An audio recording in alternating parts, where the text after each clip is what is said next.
Hello guys, welcome back to my YouTube channel.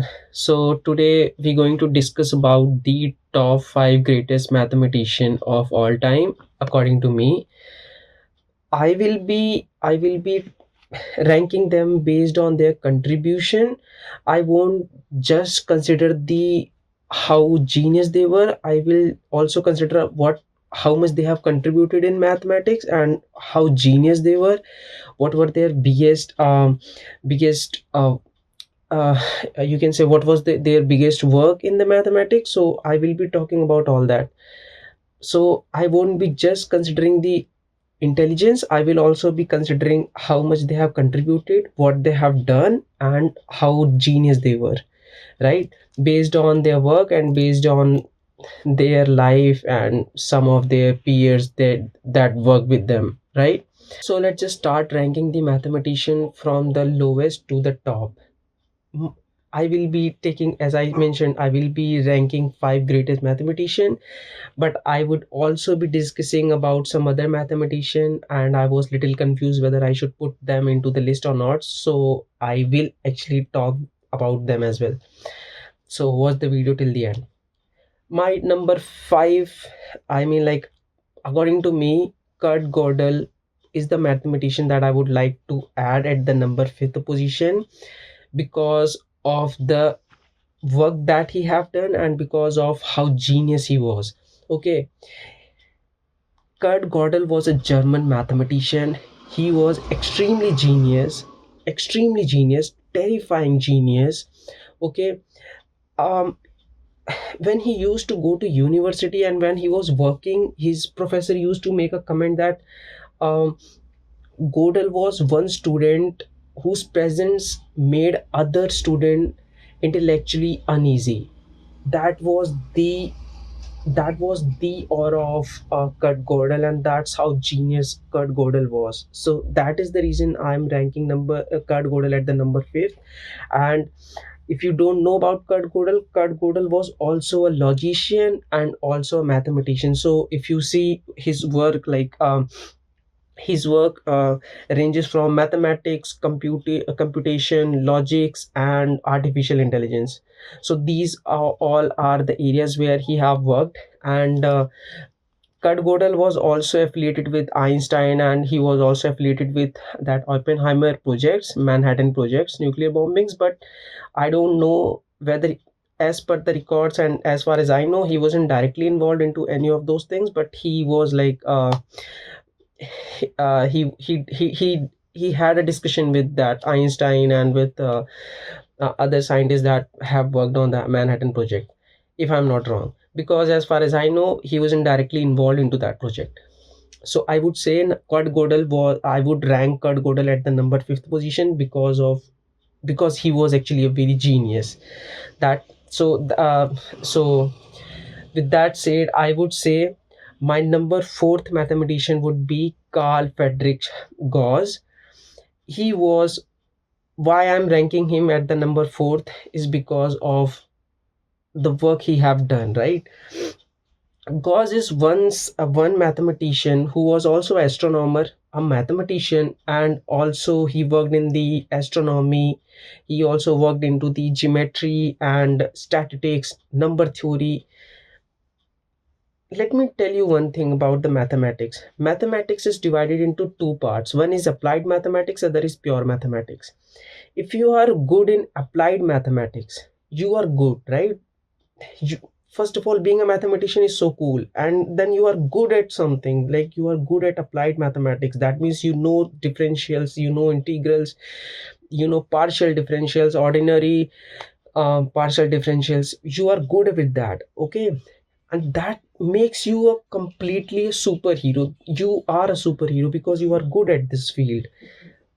But if you leave this applied mathematics and if you talk about other part, that is pure mathematics, bro, understanding pure mathematics and being good at pure mathematics makes you god. Like I'm telling you, to know what the pure mathematics is and to know how it works, you need to have so much intuition. You need to have, you cannot, this is what I think, you cannot have a good discovery in the pure mathematics if you don't have an intuition. If you don't see the profound things with so much of which, if you cannot see the reality with so much profoundness, with so much deep so much deeply, then I don't think you can actually do something really good in pure mathematics. But you can do in good in applied mathematics, because applied mathematics is like a dynamo effect.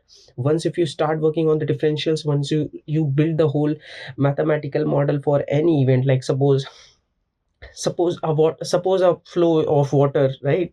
Suppose we are having a pipe and there is a flow of water, so we can just start building a mathematical model. Let's just keep viscosity 0, let's just keep pressure inside the water constant, uh, let's just keep the cross sectional area constant, let's just keep so many, we can just start working on the things and we can get the result at the end. But pure mathematics is not like that. Being good at pure mathematics, you have to have intuition, you have to be one with the creation. That's what I think. And this one gentleman, this one mathematician named Friedrich Gauss, he was so good, and he was one early mathematician who did so much to the mathematics, that we can see his work in number theory, in astronomy, in magnetism, in geometry. And almost if you use if you are using the differential integral, you can find Gauss works everywhere, right? So I would say Gauss would be at the number fourth. My number three would be uh, Leonhard Euler. Like, why I'm saying Leonhard Euler?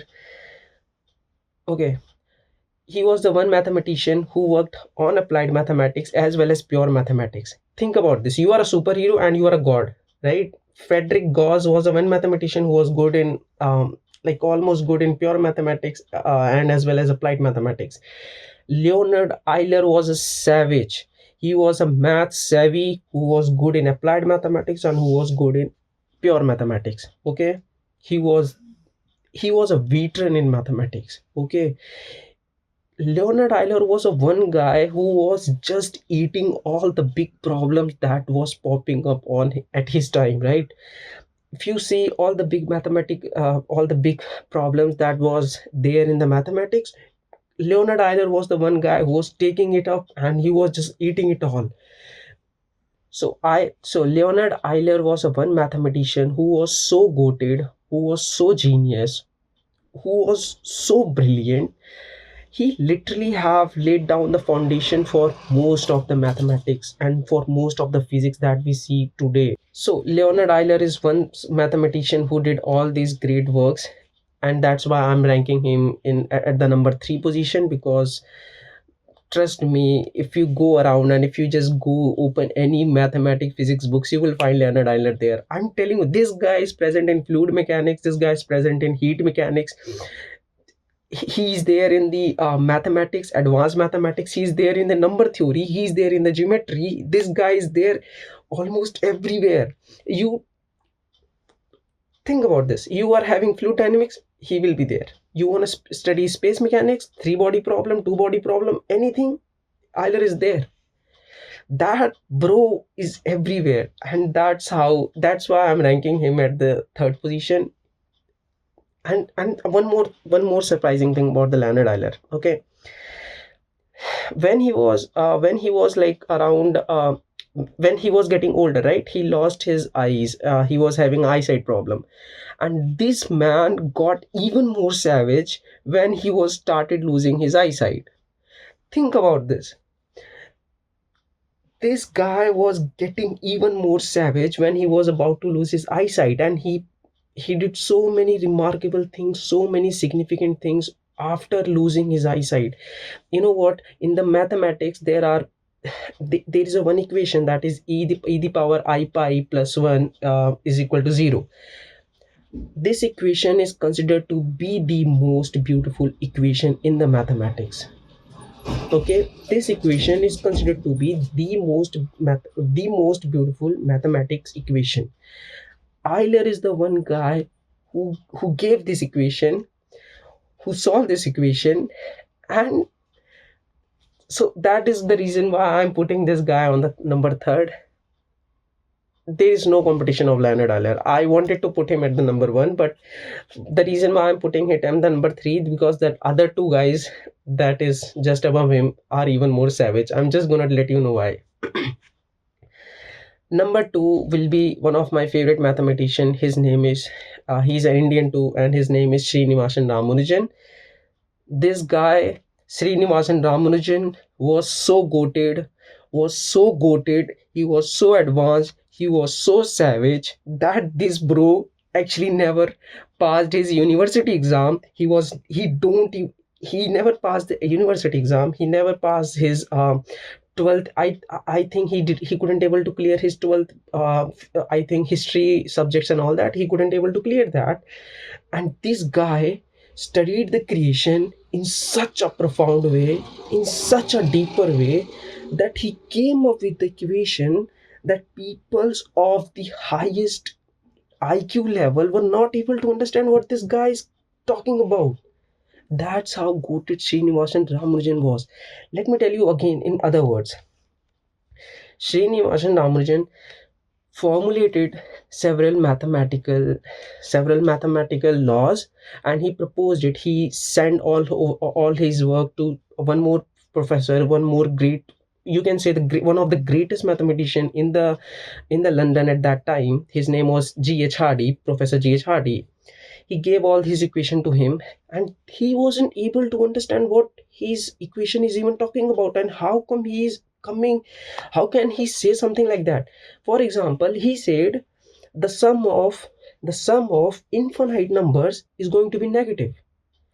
Think about this. How can a person with the mind, with the human brain, can even think of something like that? You saying if you add positive numbers again, that means 1 2 3 4 5 6 7 8 9 10 till infinity, and you are getting something negative. How is that even possible? And this guy actually proved this is possible. Okay, he proved it. And not only that, he came up with his greatest work is in prime numbers. He gave a new prime number equation where he showed what is the probability, how we can find out the prime numbers very easily. And he did it all with no professor, with no college guidance, nothing. This guy was all alone brainstorming the things, and he become and that's the reason why I'm putting him above Leonhard Euler, because Srinivasan Ramanujan was too goated. He was one mathematician. To understand Srinivasan Ramanujan, you have to understand what he gave. And the thing is, whatever he gave to the mathematician society was not able, they were not ready enough to understand what he's talking about. And when they asked Srinivasan Ramanujan to provide the proof and to provide how he came up with something like that, time is 5 o'clock a.m. He like when math sorry for that. So when mathematician asked Srinivasan Ramanujan how you came up with something like that, and how you are able to say something like this, like he made so many he actually solved so many problems, he solved so many famous problems. And when they asked how you came up with something like that, then what Srinivasan Ramanujan said, being a Hindu and being an Indian, he said like basically he was a great devotee of he was a great devotee of a one goddess in South India.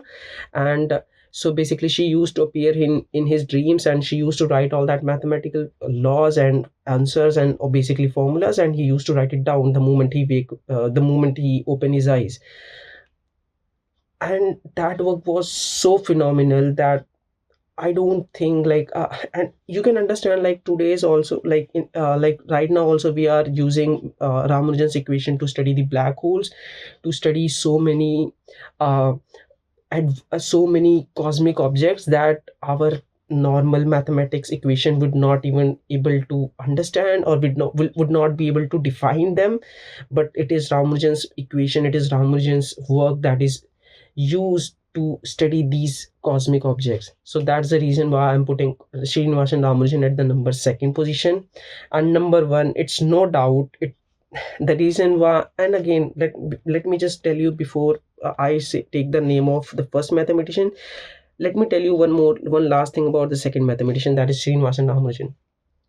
Srinivasan Ramanujan, if I have to consider only being genius, only being intelligent, only being the savage mathematicians of all time, the most savage mathematician of all time, I would say Srinivasa Ramanujan, hands down, any day he's at the top. That man was at the top no matter what.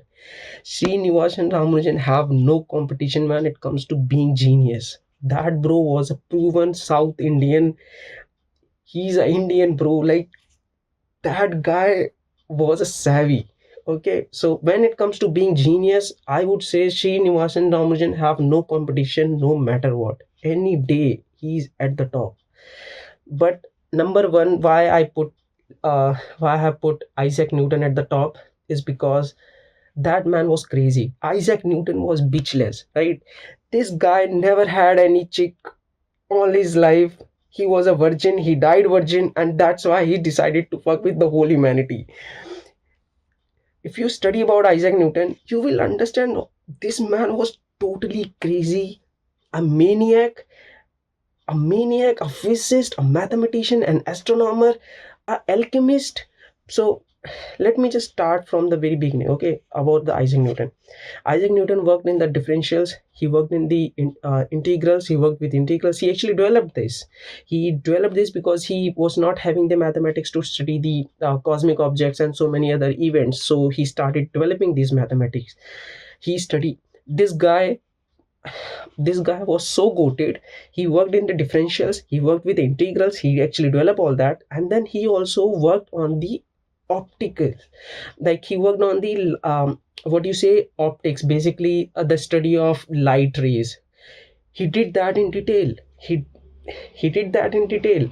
And not only that, he went and then he studied he also have his contribution in fluid mechanics. He have contribution in space science, like basically there are like Newton Leibniz equation which we use to study the three body problem, two body problems. This guy is almost everywhere. He is the second brother of Leonhard Euler, but he's more genius, I feel so, because of his contribution.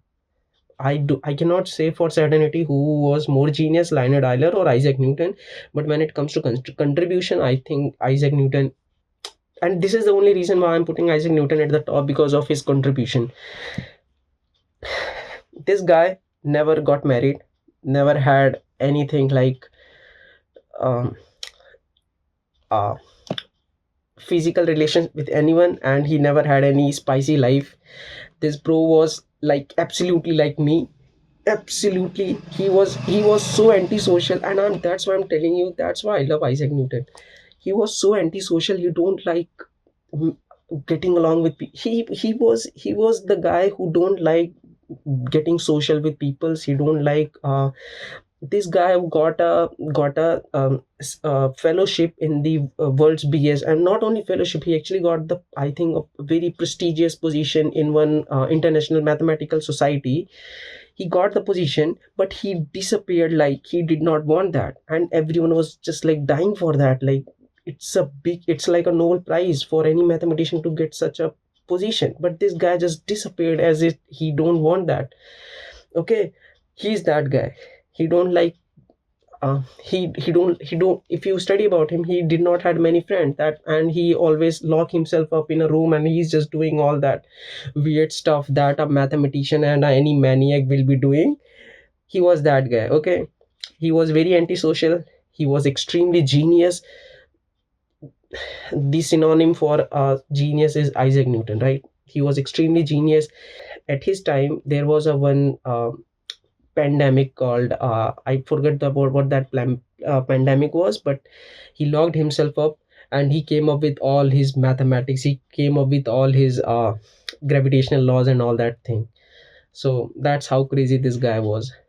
And this is the ranking. So again, if you have watched this whole video to this point, that means you are a good and a loyal subscriber to me and loyal viewer to me. So thank you so much. If you have watched this video to this point, I'm not gonna make it more long. I'm just going to end it right now, just to make few things very clear. We're going to have a very serious and very deep discussion about so many other things. So if you're first time coming to my channel, please subscribe the channel and have a very great day. Bye bye.